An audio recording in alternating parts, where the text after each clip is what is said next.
there's hundreds of thousands of superhero comic books, but very rarely, I think, do the comic books deal with or focus on what it would really be like to have these powers, what the responsibility of that would really mean. This is one of the few stories I know of where we said, what would it be like to have superpowers and be a superhero in the real world?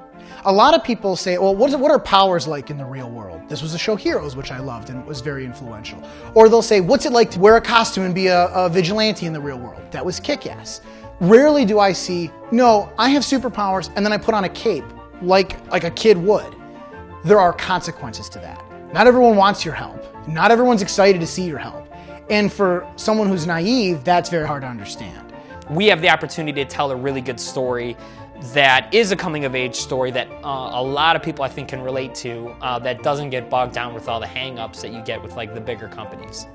Magnificent is a story about a superhero who goes through all the same things in life we do. He has his heart broken, he learns about failure, he learns about perseverance, but through that allegory of a superhero. And growing up, it's just as painful for a superhero as it is for all of us. And he's being tortured and experimented on. When he learns what his true power is, and that he's more powerful than he ever knew, he can escape now. But he's got to answer a question. Is he going to take out revenge? Is he going to become the villain? Is the cruelty of the world going to shape him into something ugly? I mean, the character quite literally comes to a crossroads of you can go down this way or you can go down this way. You'll end up at two wildly different places. And I think at the core of our story, that's what it comes down to. And it's more of the decisions that make you who you are than anything life throws at you.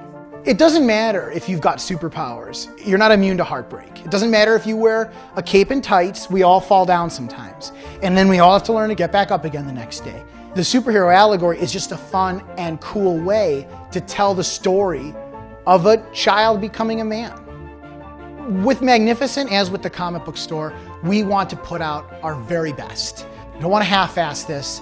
We love this story, we care about this story, and we want to tell this story. We want to put out something that can sit on the shelf next to any other graphic novel and be just as high quality as anything else. I want this book to look and be as awesome as all these other comics that come out through all these different companies. I'm not competing with the guy down the street in his basement who is just trying to draw comics. I want to compete with the guys who are doing the comics on a national level. I want to compete with the guys who are at the top of the industry. To do it as best as we can is going to require the support of the community. And I know because it's through the support of the Chimera's Comics community that we've grown to 3 stores in just 4 years. I've seen what a community can do, and I know that if there are people out there who want to see this product happen, then with your help, we're going to be able to give you the best graphic novel we can.